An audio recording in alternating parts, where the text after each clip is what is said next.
Hallelujah! Welcome everybody, and I'm happy to see old and familiar faces from outside UAE and visitors. Yes. Amen. Welcome po to Word for the World Christian Fellowship. And we are only preaching the Word of God from the Bible. We are a non-sectarian, non-denominational church which believe in the Trinity, God the Father, Son, and the Holy Spirit. Amen? And we believe that salvation is only by grace through the blood of Jesus Christ. Amen? Gaya po ng kinanta natin kanina, thank you for the cross. Thank you for the blood of Jesus. Amen? Amen! Handa na ba kayo? Yes! Hallelujah! Praise God. An opportunity to be here once again in front of all of you and to share the goodness of God and the message that the Lord wants to impart to each and every one of us tonight.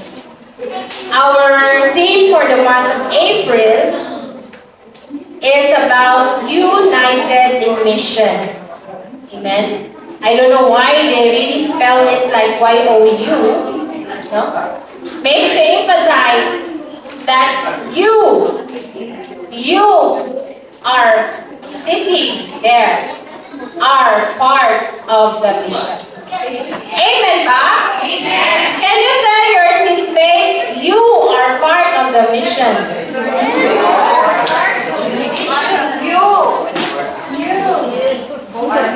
Okay, I hope you are convinced.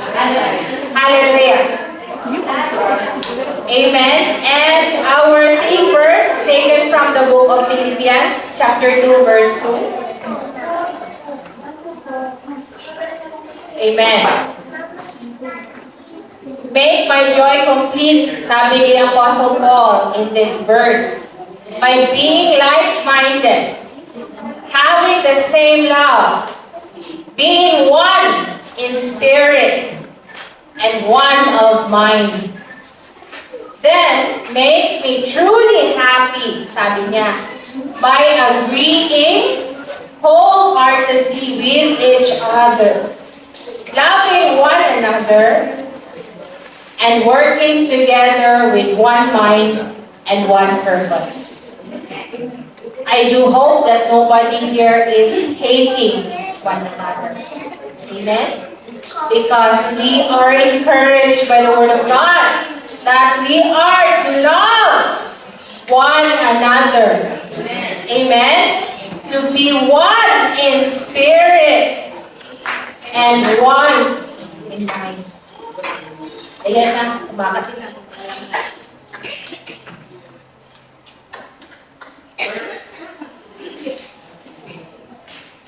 Ayan. And our sister Young, she was able to do the introduction, pointing out the importance of being united. That we can accomplish. Ayan. We can accomplish much if we do it in one unit. Together. Amen? Amen. Amen. So last week, my takeaway. May takeaway ba kayo sa preaching ni Sister Yang? Amen. Baka ang takeaway niyo yung sundalo. My takeaway from last week was the part in Romans chapter 12, which we can read it here. For by the grace given me, I say to every one of you, do not think of yourself more highly than you ought, but rather think of yourself with sober judgment, in accordance with the faith God has distributed to each of you. For just as each of us has one body, no? Sister Yanni said we are just like the human body. We are one body with different functions, different roles. Amen? With many members, and these members do not all have the same function. Tama naman. Amen? The eye functions differently, the nose, the mouth. So, the Church of Christ is the same as the human body. No? We cannot function alone, the leaders, without you guys. And you cannot function without the leaders of the church. Amen? So, in Christ, we, though many, form one body. In Christ. In Christ, once again. And each member belongs to all the others. So each one complements each other. Amen. Amen. Amen. Now, Sister Yami was able to explain to us, and it was really a nice introduction, and I hope it was really clear to all of us, no? The importance of being united in one body in Christ. Now, my sharing to you, because I am having my devotions in Acts, and so very timely that my devotion is somewhat related to the theme of the month. And we will be checking out. Now, when we say Acts, when we say the book of Acts, or have you ever heard of the book of Acts? Do you know that there is a book in the Bible that is known as Acts? Amen, ba? Amen. If you hear somebody say Acts, what comes into your mind? Active? Yes, what else? Action. Action. Okay. What else? Ano daw? After Jesus Christ. Amen. Yes. Ano pa? Yes, po. Holy Spirit. Amen. In this book, this was the baptism of the Holy Spirit.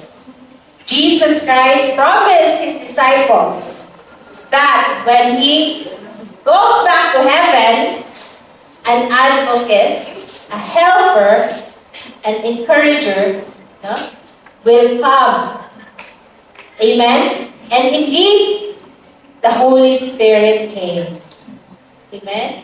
If you are already part of a tribe or a cell group or a Bible study group, we have learned that the Holy Spirit is, if you say Holy Spirit, what can you imagine?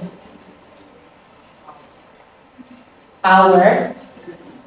If somebody to ask you, what is your idea about the Holy Spirit? What is your idea? Anything? Ako kasi, when I was asked about the Holy Spirit, I said, a dove. Yun. Pag sinabi Holy Spirit, naiisip ko, bird. Before. How about you? Ghost. Amen. Ghost. But you know what? The Holy Spirit is a person. He is part of the Trinity. Amen. And He is very powerful. When Jesus Christ went back to heaven, ascended, no?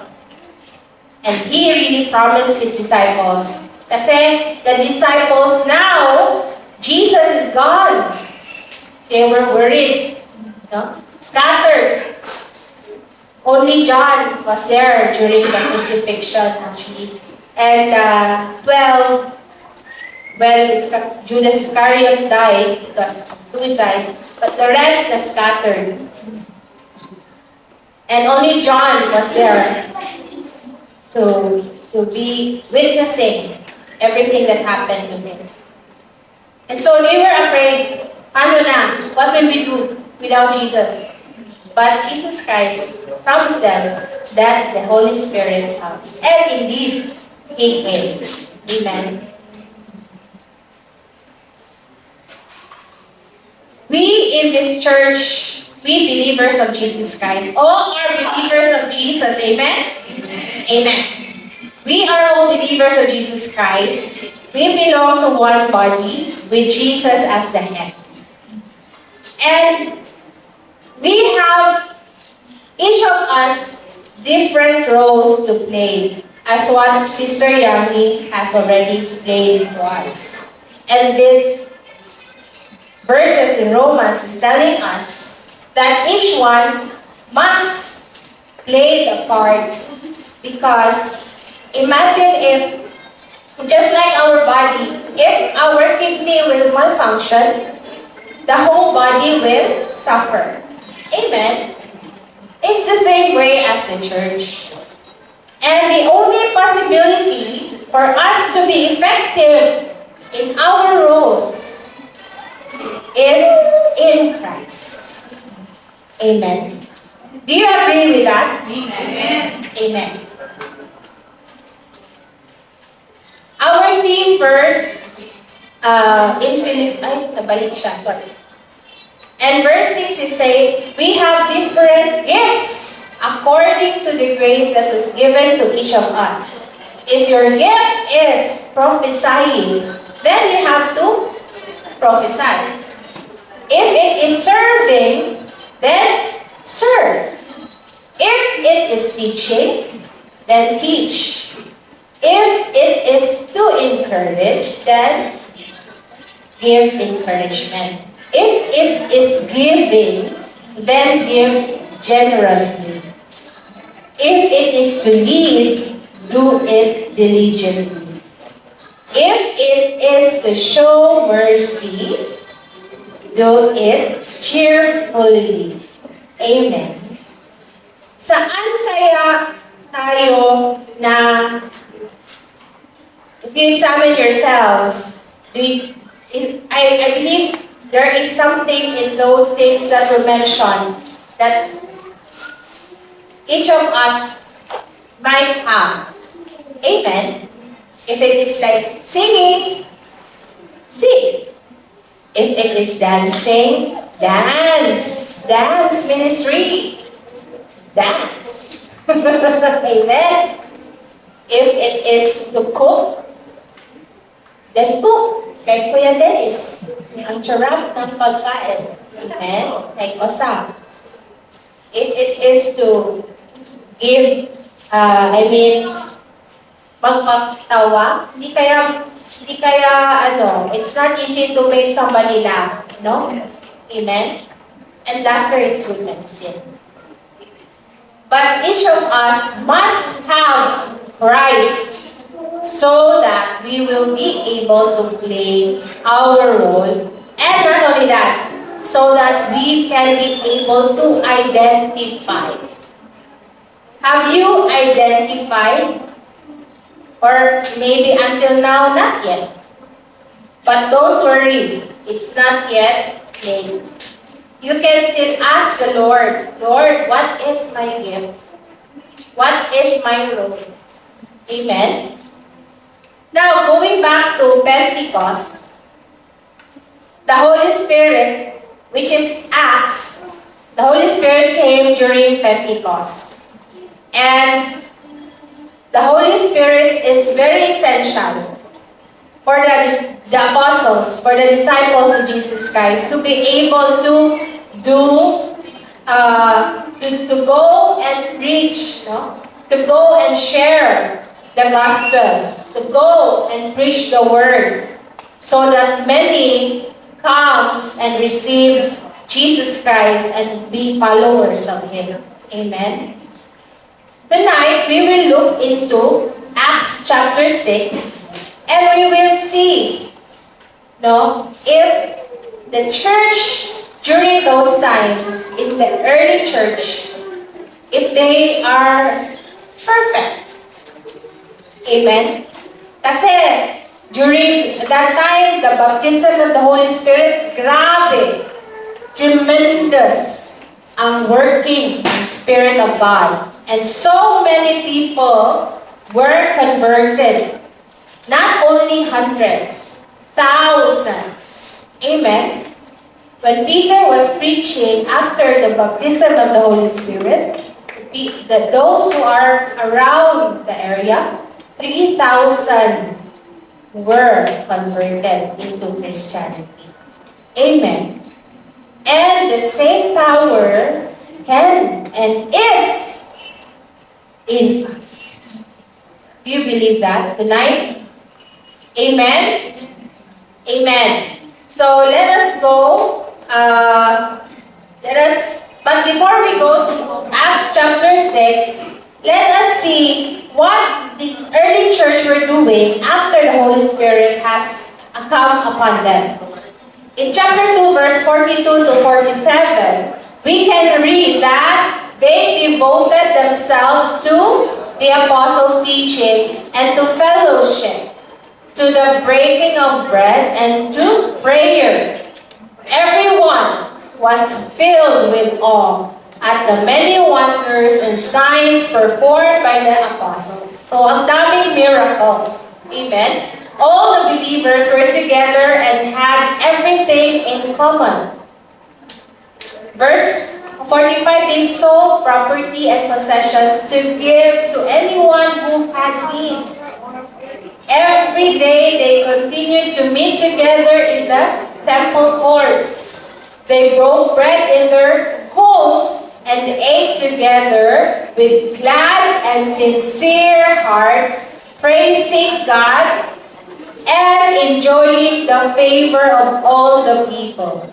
And the Lord added to their number daily, not weekly, daily, those who were being saved. Amen? So grabe, no? The working of the Spirit of God, right? And in Acts chapter 4, all the believers were one in heart and mind.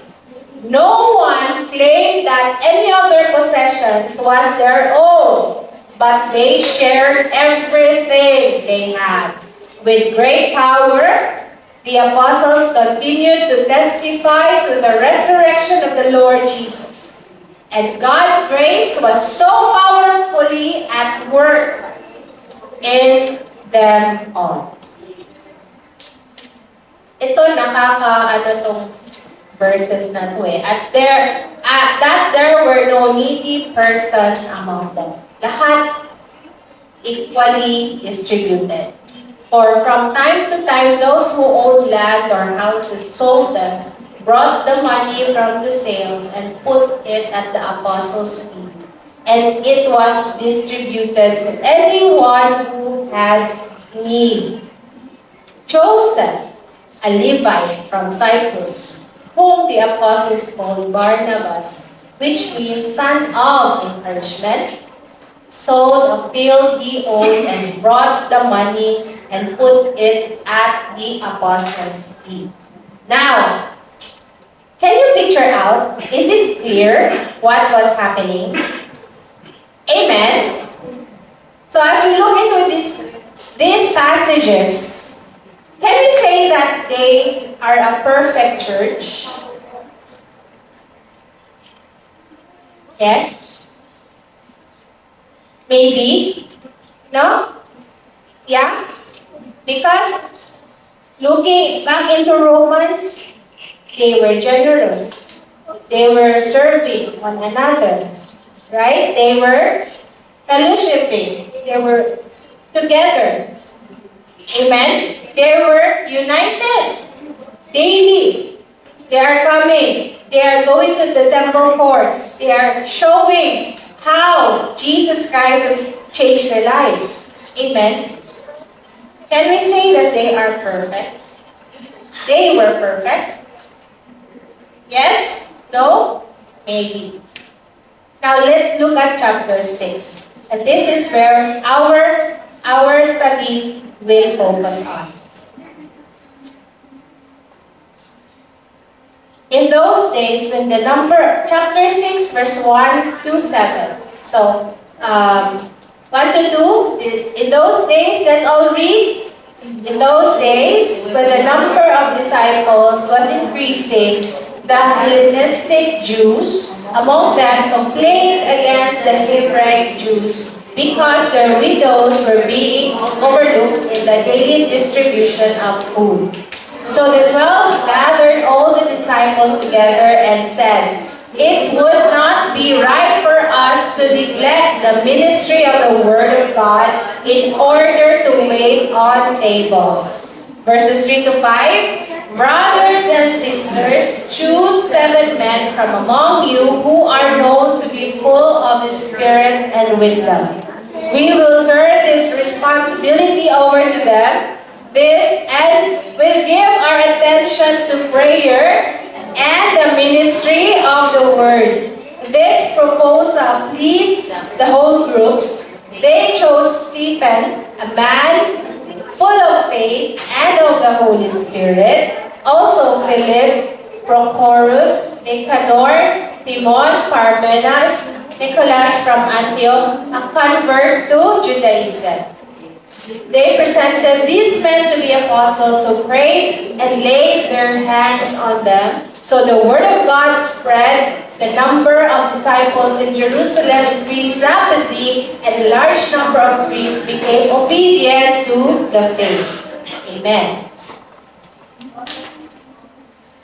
We will examine these verses one by one. In verse 1, it said, in those days when the number of disciples was increasing. So, the number of disciples was increasing. Amen? To thousands, no? So, many are converted into Christianity daily. So, as the number of people increases, what happens next? The number of needs, demands will also increase. Amen po. Because the number of people were increasing, there within them are Hellenistic Jews. These were Greek-speaking Christians, probably Jews from other lands, who were converted at Pentecost, who had adopted some aspects of Greek culture. No? Yan yung isang group. The other group, Hebraic Jews. They were native to Judea and spoke Aramaic or Hebrew.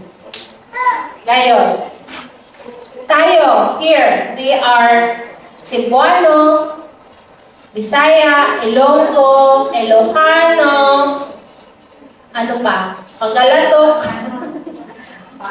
Kapampangan, no? And we have different ways. We have Africans, we have Sri Lankans, no? Sometimes we have Indians. Also, where is the sister? She's not here. She's here? No. Wala siya, no? Amen. So, very diverse. No? So many cultures. Amen. Even in our houses, kahit sa mga kapatid natin, even with our siblings, we have differences. We have clash. Mag-clash din, no? Ang mga thoughts natin. Even though we are in the same house, we grew up together, no? But still, there are differences. Now, all the more with the church, the early church. Merong complaint. There is a conflict.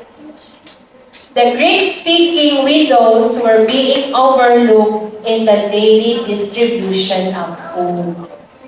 Diba? They were selling their properties, giving the money at the apostles' feet just to be able to distribute, no, equally to those who are in need.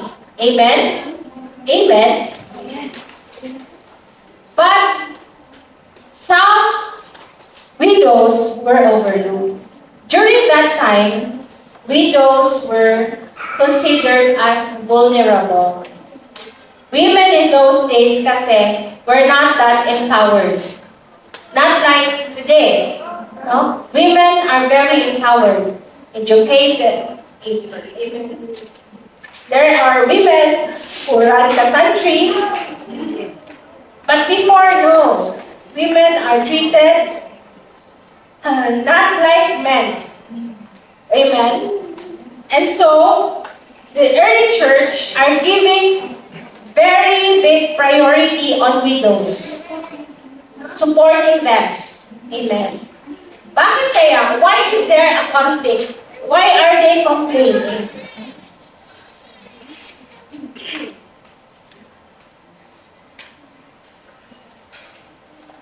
This might not have been an intentional, hindi naman siguro intention. It was not the intention of the leaders, no, na i-neglect ang mga widows na Greek-speaking. The conflict was happening internally and there was no persecution externally. The problem was, there was a language misunderstanding, language barrier. Because some were speaking Greek, some were only speaking Aramaic or Hebrew. Amen? So, we can see that the apostles themselves were also distributing food to the people. Amen ba? Ang widows are very much highlighted in this culture because it is also scriptural. In James chapter 1 verse 27, it says the religion that God our Father accepts as pure and faultless is this: to look after orphans and widows in their distress and to keep oneself from being polluted by the world. No. So there is really a very big attention at the widows and their children. And the daily distribution is something that was practiced as a community. Now, the oversight of the Greek-speaking widows suggests that there was a challenge in the administrative side. Amen?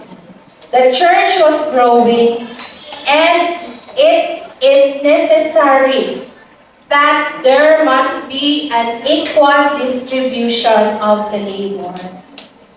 That is why they had to choose 7 men.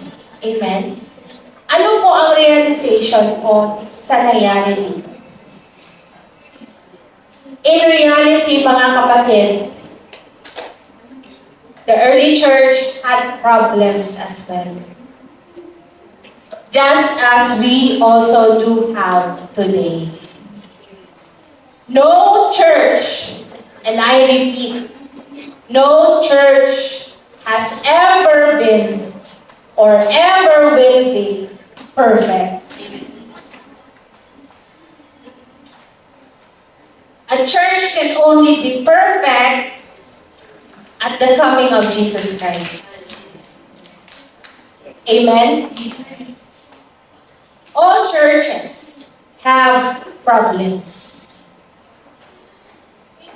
And I would like to encourage that even here in Word for the World, we are not exempted. We have shortcomings. We don't have a pastor yet. We are praying for that. And it is not easy to have a pastor at a church. There are so many requirements to consider. Amen. And to our guests, I said that our church here in Abu Dhabi is a small church. It is a family church. And almost everybody knows everybody. Amen? Amen. Amen? Amen. Amen. Whoever doesn't know me yet, I am Chati. Amen. And I am one of the core leaders. I'd like to ask the core leaders in this church tonight to please stand. Amen. Hallelujah. Welcome back, Kuya Alex. Amen. This is Brother Alex, Sister Yangmi, Sister Wei, and Sister Dian. And me.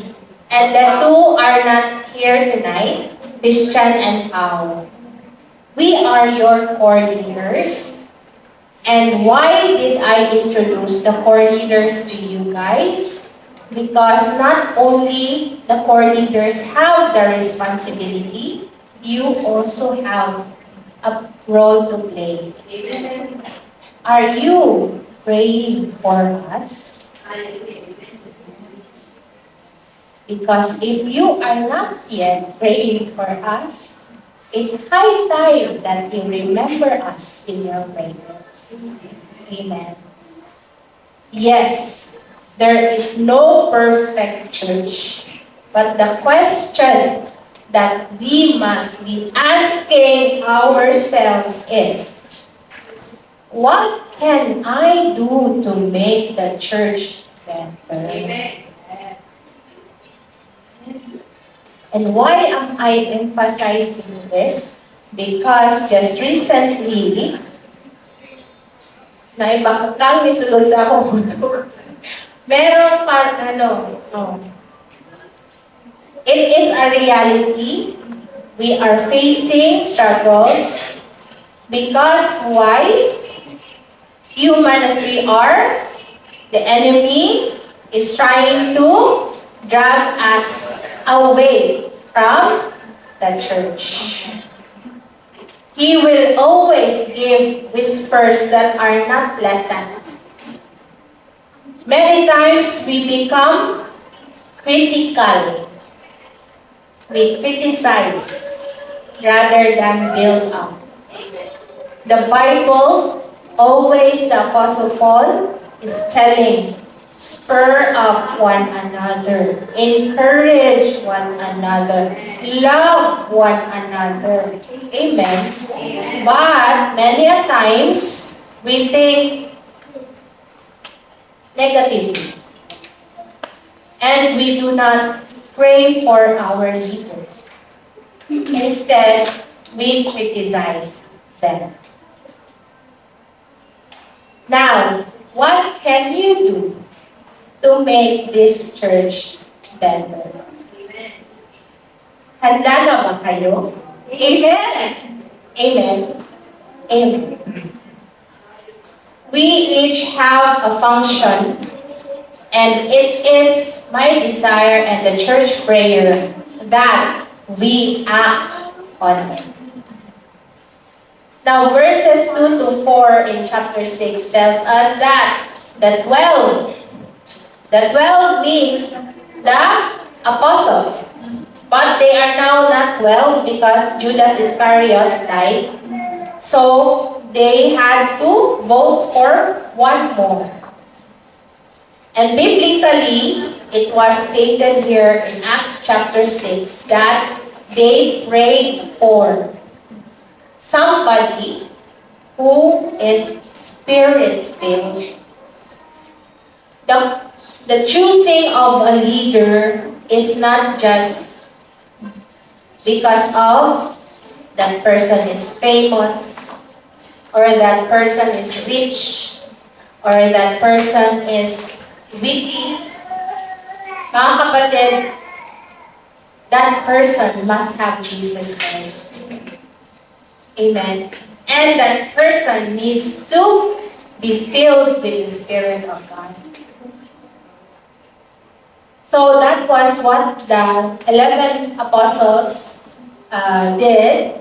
They chose with two brothers, and with two per people, and they voted. Amen. So the 12 gathered all the disciples together and said, "It would not be right for us to neglect the ministry of the Word of God in order to wait on tables." Ngayon, ang leader nag-drive. Ang leader nag-pick up, drop. Pagdating doon sa function, siya pa nag-lead. Siya pa nag-preach. No? It happens. Not only here, in other churches. So what are the others doing? Amen? Sabi dito, it would not be right for us to neglect the ministry of the Word of God. The Word of God and prayer. That is why we encourage for each and every one, read the Word of God daily. It is not the service that we do that matters, although it matters also, but we must prioritize the Word of God. And the apostles prioritized that. Amen. They needed to choose 7 men, deacons, so that they can concentrate on the Word of God and prayer, and so that they will be able to preach boldly. No? That is why they chose 7 men. And this church are pushing those who are already learned in the principles of God, the Bible, have already come and how many times attended Bible studies. We are encouraging to step up. Amen? Amen? Because the leaders of your church, we need to focus on praying for you. Amen? Do you know that if, just by experience, not about bragging, but it is not by me, but by the Spirit of God only. There are times that when I pray, God will lead me to pray for each and every one here in this church. And I don't know what you are going through, but the Spirit of God will reveal it. Amen? I am praying this, Lord, what He will reveal it to you, my brothers and sisters. The Spirit is alive. And the same power is true today. And you know what? When I open my eyes, nagugulat na lang ako, I already spent 1.5 hours praying. It is not a joke, mga kapatid. And it is serious business. If the apostles did not give it, they were really serious about it, we have to be serious about it. We have to be seriously praying for our church. We have to be seriously studying the Word of God. Amen? Because it is not easy to stand here in front and not read and not study. It's not easy. Not only that, it's not easy if we will not be praying. Because it's not us who is going to be standing here for you. We have to have the Spirit of God so we know what you need to hear. Amen? Amen. So, are you ready to step up? Amen na! Amen! Amen! Uy, hallelujah, muli ka mga brother. Amen? It is not to neglect the very powerful tool that we need, the Word of God and prayer. Brothers and sisters, choose 7 men from among you who are known to be full of the Spirit and wisdom. Ibang klase ang kanilang requirements. Mga kapatid, that's what I'm saying. It's not about you're famous or you're rich or you are, doctorate na ka sa theology. No. It is full of Spirit and wisdom. You must have Jesus Christ in your life as your Savior and Lord. Because yes, you can serve. Yes, you can sing. Yes, you can dance. Amen? But without the Spirit of God, it is nothing. Now, there are many gifts. Each person has a vital part to play. Actually, in this chapter, the full chapter, you can read it at home. But I'm going to share to you just a few. Amen? I hope I can. Now about the gifts of the Spirit, brothers and sisters, sabi ni Paul was speaking, I do not want you to be uninformed. You know that when you were pagan somehow or other, you were influenced and led astray by mute idols. No? Mute idols, yung mga sinasamba natin hindi nakakapagsalita or nakaka-move. Idols. Therefore, I want you to know that no one who is speaking by the Spirit of God says, Jesus be cursed. And no one can say Jesus is Lord except by the Holy Spirit. There are different kinds of gifts, but the same Spirit. Take note. The same Spirit distributes them. There are different kinds of service, but the same Lord. There are different kinds of working, but in all of them and in everyone, it is the same God at work. Now to each one, the manifestation of the Spirit is given for the common good. To one there is given through the Spirit a message of wisdom, to another a message of knowledge by means of the same Spirit, to another faith by the same Spirit, to another gifts of healing by the one Spirit, to another miraculous powers, to another prophecy, to another distinguishing between spirits, to another speaking different kinds of tongues, to still another the interpretation of tongues. All these are the work of one and same Spirit, and He distributes them to each one just as He determines. Take note, Spirit with a capital S. Do you have the Spirit of God inside of you? Amen? Amen. Amen. So, now you are the body of Christ and each one of you is part of it. God has placed in the church, first of all, apostles, second prophets, third teachers, then miracles, then gifts of healing, of helping, of guidance, and of different kinds of tongues. Amen. So different gifts, different manifestation of the same Spirit of God. Amen. Now the challenge. If you are in leadership, if you are already serving in the church, if you are already in a ministry, and you are burned out,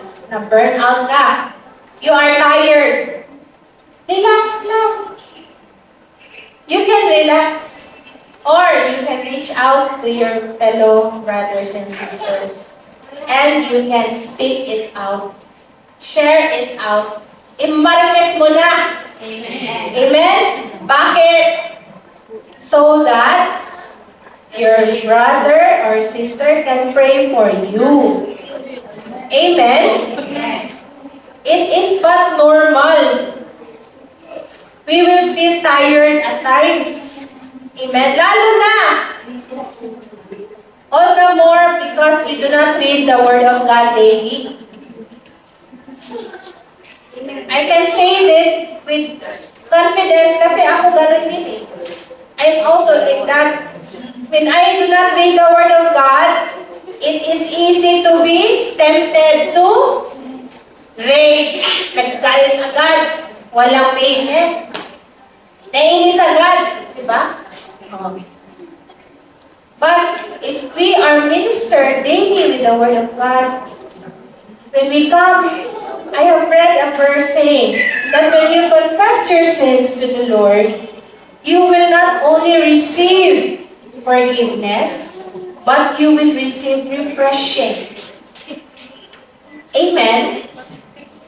So, napakasarap to dwell in the Word of God. And if you are not yet in leadership, if you are not yet in a ministry, or you have not yet used your gift, gamitin mo na, mga kapatid. Amen? Offer them to the Lord. Offer them to Jesus Christ who died for you. Because that, kulang pa yan eh. Kulang pa ang life natin. Amen. To give back to the Lord Jesus who died for each and every one of us. In conclusion po, united in missions. It is calling you and me. We have to celebrate our differences. Iba-iba tayong culture. We are having different gifts.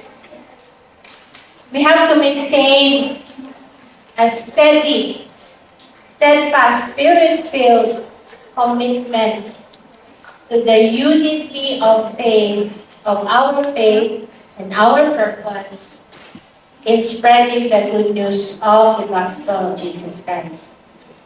So, we can expand the kingdom of God. Amen? Amen ba? Amen. Amen ba? So, when we go home tonight, let us reflect and ask the Lord, Lord, show me my gifts. Tanggalin niyo po, Lord, yung hiya. Kasi po, sa kingdom ng Lord, wala nang hiya. No more shy. No more embarrassed. No? Makapal na ang mukha. Amen? Amen? Let's give the Lord a big clap offering, mga kapatid. Kaya po,